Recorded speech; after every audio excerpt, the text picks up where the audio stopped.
If planning as protection is the same old human struggle in a new clothes, hmm. The language and setting around planning as protection have changed a little bit. And the underlying human need may be older than any generation label. So, one generation may prepare through quiet saying and keeping everything close to the chest, keeping everything close to heart. It's a secret. Another may work harder, organize more, track more, or use technology to manage uncertainty, which is more than likely the case. The firms can differ, but underneath them may be familiar needs for safety, belonging, respect, agency, and some sense that life would be okay. I like to ponder this. Did generations become psychologically different, or did planning as protection simply find a new form? The deeper tension here is a control versus acceptance. Planning can be useful, it can be responsible, uh, but sometimes a plan stops being something we use and start becoming something we need in order to feel safe. Sure about this, right? Yeah, I'm good here. So, I want to be careful here because the phrase planning as protection, I'm using it as a way to explore a human pattern, not as a formal psychological diagnosis. And I want to make sure that if this resonates with you, if you feel the pull, yeah, I appreciate you being here. And it does use your judgment. If this does not resonate with you, that's okay. But as always, I like to bring this through different lenses. We want to use the lens of the Bible. James 4 13 to 15. James speaks to the people, and he speaks confidently. So he's laying out future business plan, where they will go, how long they will stay, and what they will accomplish. And then he reminds them that they do not actually know what tomorrow will bring. So, the passage does not condemn planning. The tension is between planning and pretending we possess the future. That gets very close to the question here. A plan can be preparation, but it can also quietly become a psychological protection when the plan starts functioning like proof that the future is secure. Maybe the spiritual doorway is not stop planning. Maybe it is gonna make plans without needing those plans to guarantee me safety. There could be many things. But the thing is that I mentioned before on a different recording that anxiety comes because worrying about a future that's not here yet. And depression comes from a past that's already gone. Your system is worked up because it does not care about the unknown. You see, your system rather starve you and keep you in scarcity than allows you the promise of a happy unknown or an abundant unknown. Matter of fact, sometimes we don't know how to receive. We don't know how to be kind to ourselves. So how it is expected that you be kind to something else? So, uh, again, can I make plans? I believe that's where I left off. Can I make plans without needing those plans to guarantee me safety? Can I do that? When does a plan stop being preparation and start becoming a promise we expect life to keep? That's what James talks about. The Bhagavad Gita, I hope I said it right. Forgive me if I didn't. The Bhagavad Gita distinguishes, this is about, it talks about attachment. I believe that would be on 247. The Gita distinguishes between having responsibility for action and being attached to the fruits or result of that action. The teaching is often understood as acting fully while loosening the demand that a particular outcome must follow.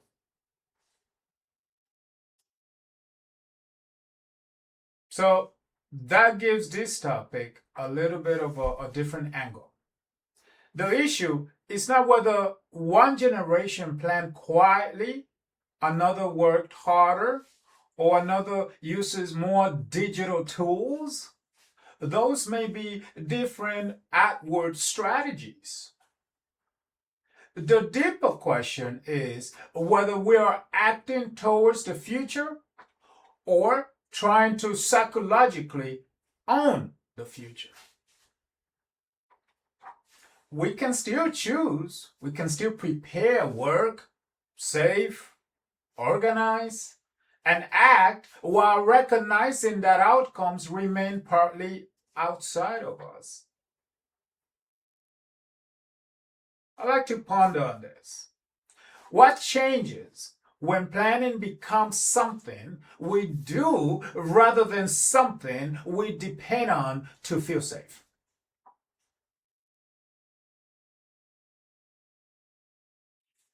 Through the lens of Alan Watts, talks about security. In the wisdom of insecurity, Alan Watts repeatedly explored the paradox that the harder we try to obtain absolute psychological security from an uncertain future, the more insecurity can dominate the present. His point is not best understood as never make plan. A person can prepare for tomorrow while still living today.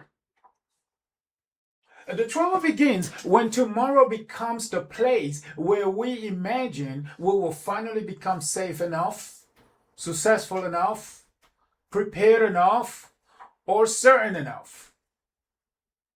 This day, if you've seen around, technology work, well, here we are. What are you watching right now? You're watching this video. And there's a lot of great videos, don't get me wrong. And I love this technology. As a matter of fact, I'm a technology geek myself. I love technology. The thing is that sometimes technology overwhelms us, and some of us don't know how to handle technology. It's like taking a bottle of liquor. If you don't know how to handle your liquor, don't do it. It's like using drugs. I'm not encouraging anyone to use drugs, but if you do, let's say that you do, you got to have a limit. We're all adults here. We're all grown. We got to have a limit. If you don't have a limit, don't do it. So technology is one of those things. World culture. Parenting norms, economics, and social expectations may change the tools that we use to manage uncertainty. All of us.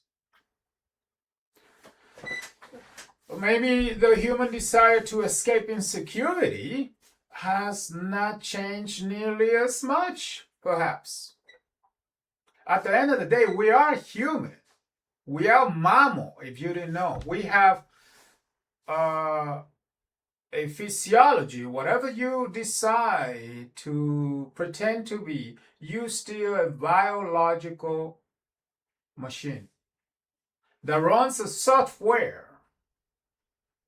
called thoughts, your mind.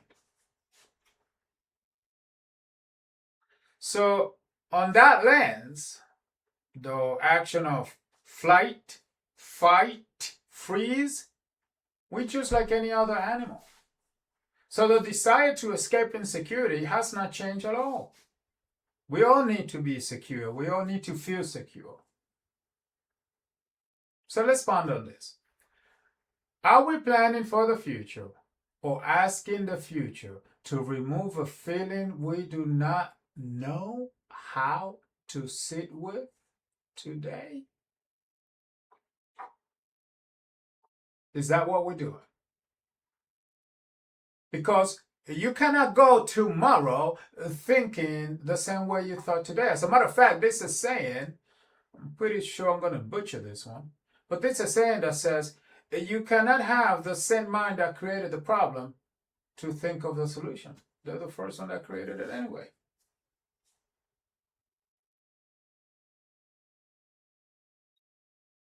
So, how does the human mechanism works, right? That's interesting.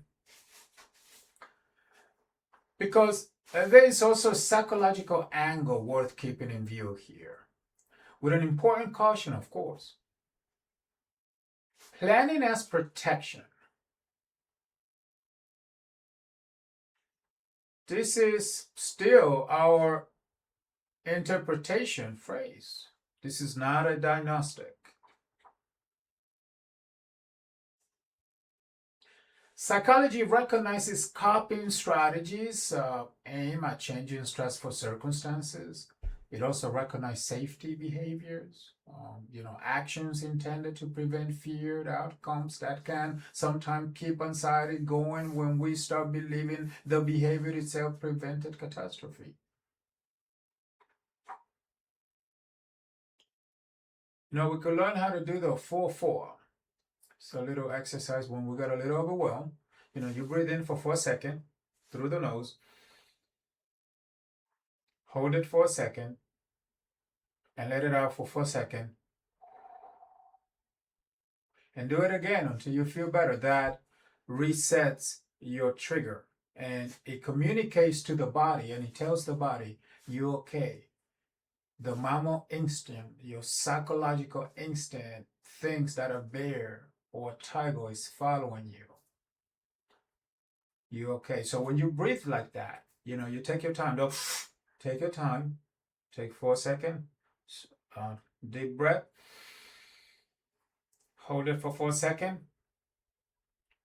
Let it go for 4 seconds. When you do that, it sends a signal. And it creates something on your biological system that you could think a bit better. You will feel better. That helps with anxiety. So, research on anxiety also talks about intolerance of uncertainty. How difficult it can be to live with not knowing. Acceptance-based approaches add another distinction. Useful action is not the same as repeated attempt to control every uncomfortable feeling or very uncontrollable outcome or uncontrollable outcome.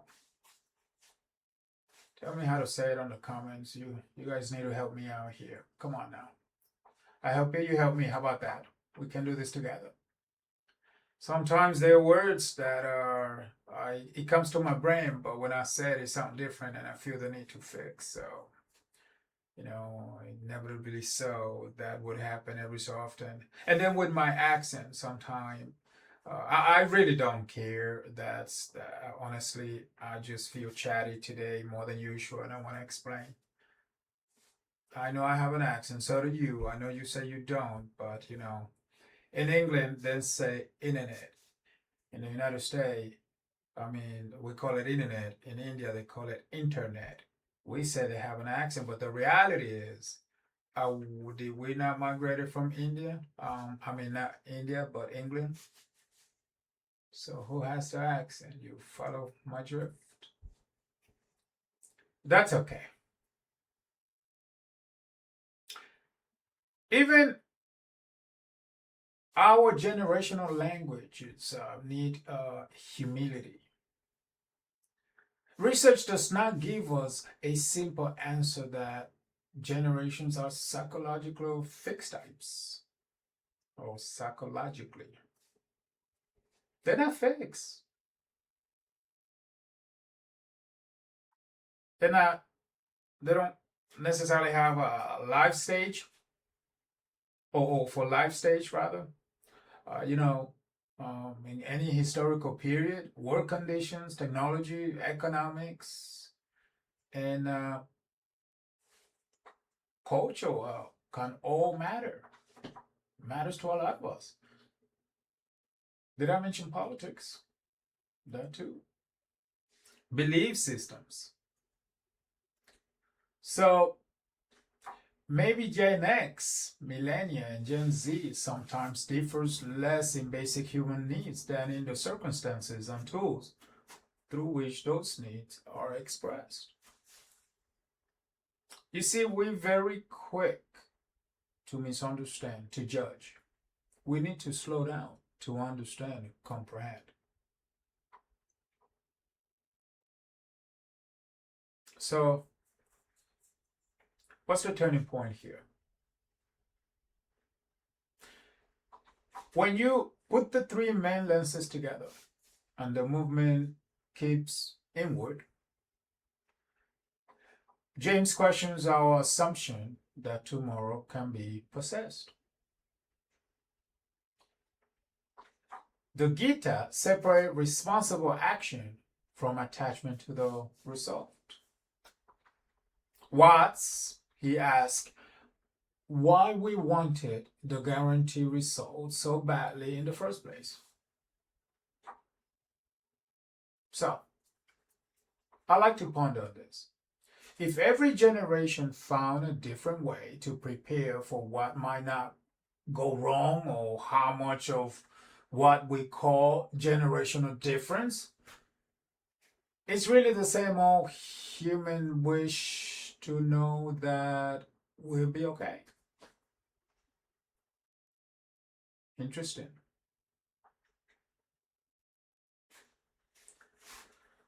Well,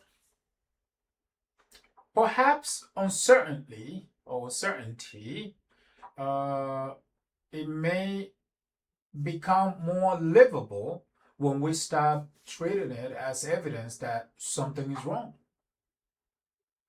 Because we tend to do that a lot of the time, and we tend to sabotage ourselves. When planning as protection appears, perhaps the most revealing question is not what it says, about us, but what we do with it next. Right? And maybe the most useful generational question is not which generation is right, but what each one is trying to protect. I'll leave it at that. Ponder on this. Put it down on the comment. Let me know how you're doing. Let me know how you feel. Let me know what's in your mind, what's in your thoughts. What are your thoughts? And thank you for listening. Thank you for watching. I'll see you on the next one.